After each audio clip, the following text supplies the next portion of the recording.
Hello, in this video I'm gonna show you how to boost their performance in Wildgate.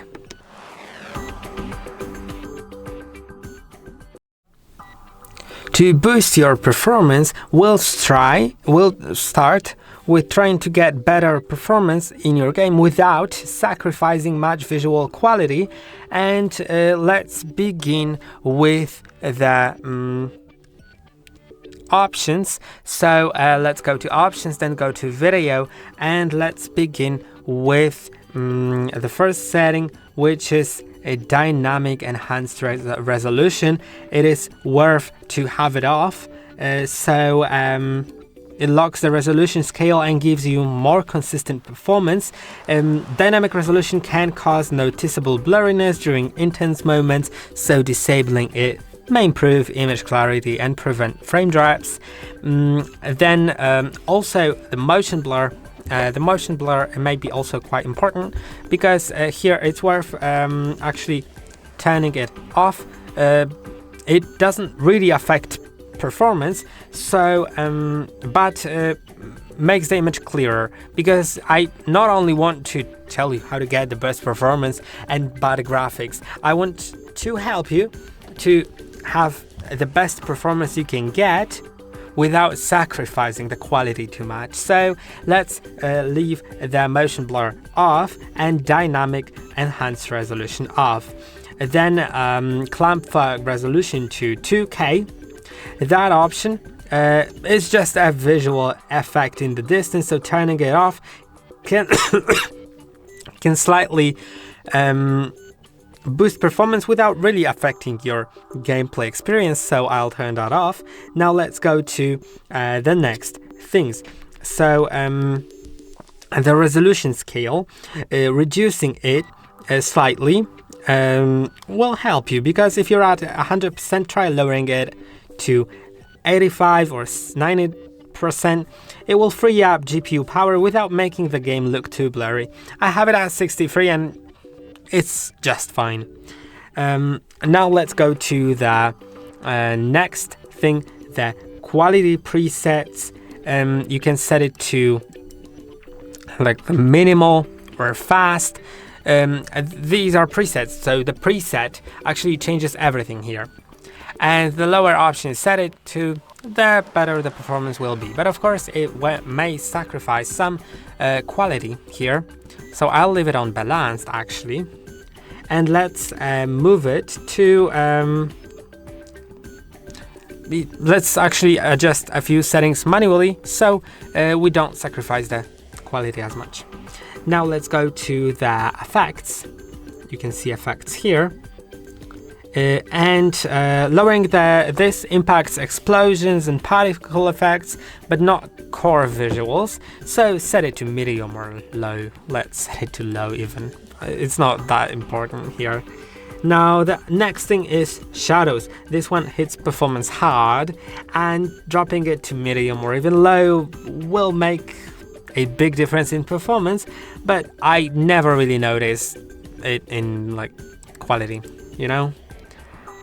So yeah, like maybe not off. Turning it off may be not the best thing, because then the game doesn't look too good, but I think medium will be just fine. Now anti-aliasing, and by the way, once you change a few settings, I'm actually telling you all these settings in a certain order, and that order like from the least changing settings, from the settings that change the least in quality, like try changing like 3 or 4 settings and see if your performance is better. If not, then try another ones that I'm listing. But yeah, it's not like the best to do all of that, because doing all of that will sacrifice the quality. And if you don't want that, then maybe just do a few, the first ones that I've mentioned, because as I said, I'm doing it in a certain order. And that's why I'm kind of jumping between all of those up and down. So yeah, if you've changed a few, try playing the game, see if it changed a lot. If not, then try the other ones. So as I said, anti-aliasing, it smooths out jagged edges, but can be taxing, and lowering it to low or off will make the image a bit more pixelated, but you'll get a nice boost in performance. So that's another thing to look for if the previous ones didn't help out too much. So yeah, let's lower it to, like, you can set it to off or medium, I don't know, let's set it to medium maybe. Of course, the lower you set the setting to, the better the performance will be, but the worse the quality will be. So it's also worth, like, adjusting it actually to your needs, because if you just need a little bit of better performance, then don't set everything to off and low. Now, post-processing is another heavy one. Turning it down or off removes effects like bloom, depth of field, and motion blur layers. The visuals will look flatter, but your frame rate will thank you, I guess. So let's go to post-processing. I'll set it to medium, but of course, if you don't need so much things, then don't touch the post-processing if your performance is already great at this point. Now, reflections, these are expensive on performance and not always noticeable during gameplay, so feel free to set them to medium or even low, but yeah, as I said, however you wish. And now lastly, the view distance, right? Yeah, there is view distance, and the textures. Those settings can eat up memory, and if you're on a lower end GPU, reduce them to medium or low.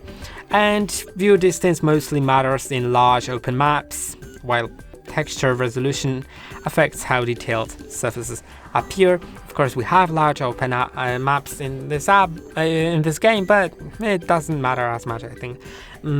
Yeah, so to summarize, let's start by turning off motion blur and dynamic resolution, and then try lowering the resolution scale slightly, see how the game performs.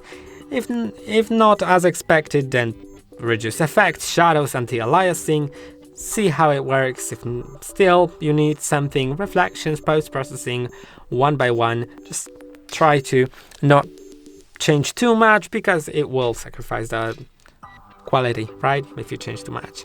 And only lower textures and view distance if you're still struggling with FPS. And as I said, make changes step by step and test them in-game and find the best balance for your hardware. And I hope that this video was helpful. Don't forget to like and subscribe. See you in the next one.